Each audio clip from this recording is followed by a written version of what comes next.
Hello engineers, আমি চলে এসেছি মডিউল ওয়ানের last topic band theory of solids, যার আন্ডারে যে দুটো কোশ্চেন খুবই ইম্পর্টেন্ট এবং মোটামুটি প্রত্যেক বছরই এসছে বা একটা ইয়ার গ্যাপ দিয়ে এসছে, যেটা হচ্ছে N type semiconductor and P type সেমিকন্ডাক্টরের ডিফারেন্স।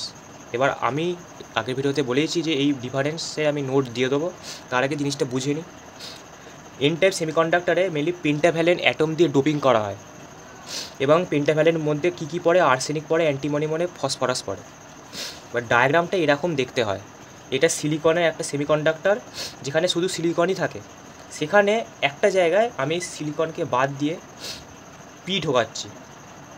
পি ঢোকালাম, পি মানে ফসফরাস, বা ফসফরাসে +5 মানে পেন্টাভ্যালেন্ট, মানে দেখ দেখ হচ্ছে একে একটা ইলেকট্রন দিল, একে একটা ইলেকট্রন দিল, একে একটা ইলেকট্রন দিল, একে একটা ইলেকট্রন দিল, তাহলে এই 4টে ইলেকট্রন খরচা হয়ে গেল।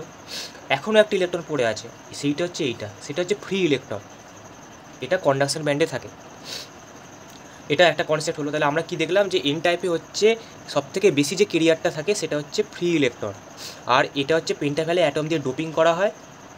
এই দুটো পয়েন্ট আমরা জানতে পারলাম। তারপরে হচ্ছে P type semiconductor. P type semiconductor কি ট্রাইভ্যালেন্ট অ্যাটম দিয়ে ডোপিং করা হয়, মানে যেখানে পি ঢোকাচ্ছিলাম ওখানে পি না ঢুকিয়ে অন্য একটা কোনো ট্রাইভ্যালেন্ট অ্যাটম আমি ওখানে ইনসার্ট করব।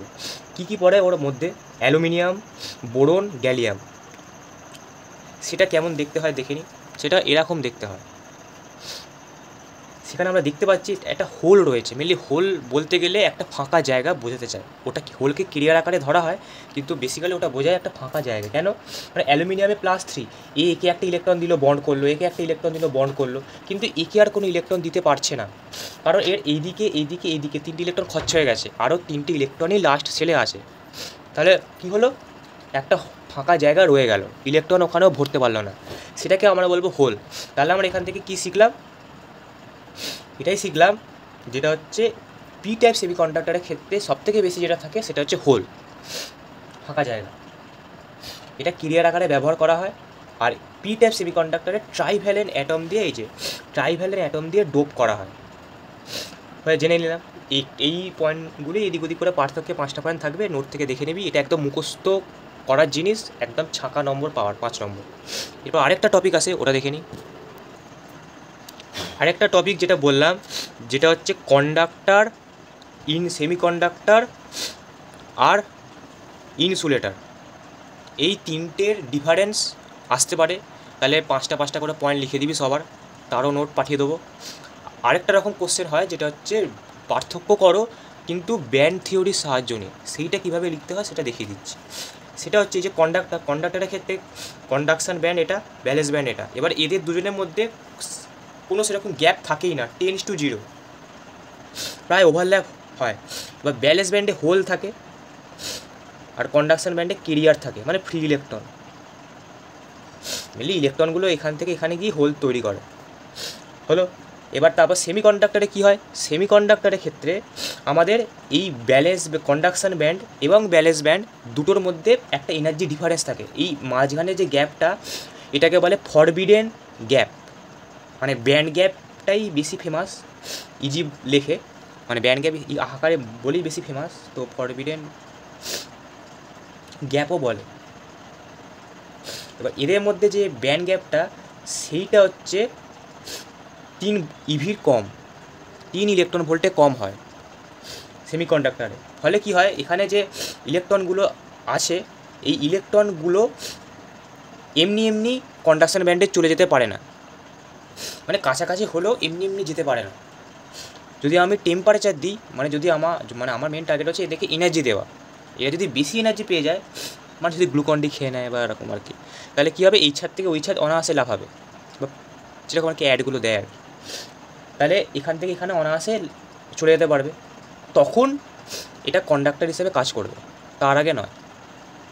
এনার্জি দিলে, এবার এনার্জিটা টেম্পারেচার থেকেই আসে, মানে যদি আমি হিট দিই তাহলে এরা এনার্জি পেয়ে যায়, নিয়ে যেতে পারে। আর লাস্ট হচ্ছে ইনসুলেটর। ইনসুলেটরের ক্ষেত্রে কী হয়, সেমি কন্ডাকশন ব্যান্ড এবং ব্যালেন্স ব্যান্ডের মধ্যে 3 ইলেকট্রন ভোল্টের বেশি গ্যাপ থাকে। এবার 3 ইলেকট্রন ভোল্টের বেশি মানে অনেকটাই গ্যাপ থাকে, এতটাই গ্যাপ থাকে যে ওকে যাই খাওয়ানো হোক না কেন, ও ব্যালেন্স ব্যান্ড থেকে কন্ডাকশন ব্যান্ডে ঝাঁপাতে পারে না। এবার যখনই ইলেকট্রন ব্যালেন্স ব্যান্ড থেকে কন্ডাকশন ব্যান্ডে যেতে পারবে না, তখনই সার্কিটে কোনো ইলেকট্রন ফ্লো হবে না, ইলেকট্রন ফ্লো না হলে কারেন্ট পাস হবে না। তাই ইনসুলেটারের মধ্যে দিয়ে, যেমন কাঠ, যেমন একটা ইনসুলেটার, ওর মধ্যে দিয়ে যদি ইলেকট্রিকও কেউ পাস করাতে যায়, পাস করে না। ওই জন্য কাঠের জিনিস দিয়ে কোনো ইলেকট্রিকের কাজ করা উচিত, মানে কোনো কিছু তোলা বা নামানো বা চেক করা, সেগুলো ওই সব দিয়ে করে, বা কোনো ইনসুলেটার ব্যবহার করে যাতে সে শক না খায়। কারণ ইনসুলেটারের মধ্যে দিয়ে ইলেকট্রিক ফ্লো হয় না, ফলে যত ভোল্টেজই হোক না কেন ইনসুলেটারের মধ্যে দিয়ে যাবে না। সেই কারণে এইটা অনেক সুবিধা। এটাই আজকের টপিক আলোচনার ছিল। এই দুটো কোশ্চেন খুবই ইম্পর্টেন্ট, যতবারই এসছে এই জায়গা থেকে এই কোশ্চেনগুলোই এসছে।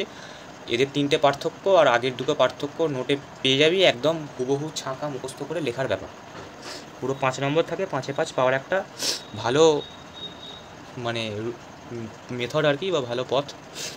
আর আজকেই মডিউল 1 শেষ হয়ে গেল, আর কিছু নেই বাকি। আর মডিউল 1 থেকে প্রত্যেক বছর, মানে ম্যাকআউটের ব্যাপার তো, কোনো বছর খুব বেশি করে, কোনো বছর খুব কম করে, কিন্তু স্কোরিং থাকে।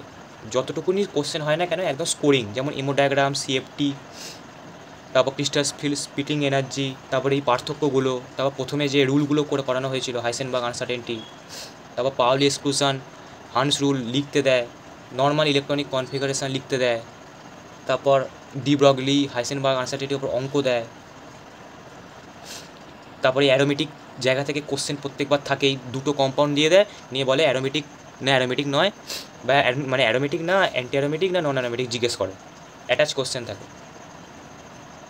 তো এই পার্টিকুলার কিছু ডোমেন থেকে প্রত্যেক বছর খুব বেশি বা খুব কম কোশ্চেন থাকে, মোটামুটি 10 নাম্বার মতো কোশ্চেন থাকে, 10-15 মতো কোশ্চেন খুব কম করে হলেও থাকে এই মডিউল 1 থেকে। আর খুবই স্কোরিং, একদম অ্যাপ্লিকেশানের চ্যাপ্টার, যেরকমভাবে স্টেপ বাই স্টেপ প্রতিটা জিনিস বুঝিয়েছি, আশা করি বুঝতে পেরেছিস। হাতে নাতে ভিডিওগুলো দেখার সাথে সাথে পড়বি, আর নোট দিয়ে দেওয়া হবে, ওখান থেকে দেখে নিবি। আর যদি কোনো প্রবলেম হয় কমেন্ট সেকশানে কমেন্ট করতে পারিস, পার্সোনাল মেল করতে পারিস। এটাই বলবো, আবার নেক্সট মডিউলের ভিডিও নিয়ে আসবো। টাটা। আর একটাই কথা, বেশি বেশি করে শেয়ার কর, সাবস্ক্রাইব কর, লাইক, যদি মনে হয় যে ভিডিওটা পছন্দ হয়েছে লাইক কর। আর যে কোনো রকম প্রবলেম হলে কমেন্টে লেখ অথবা মেল কর।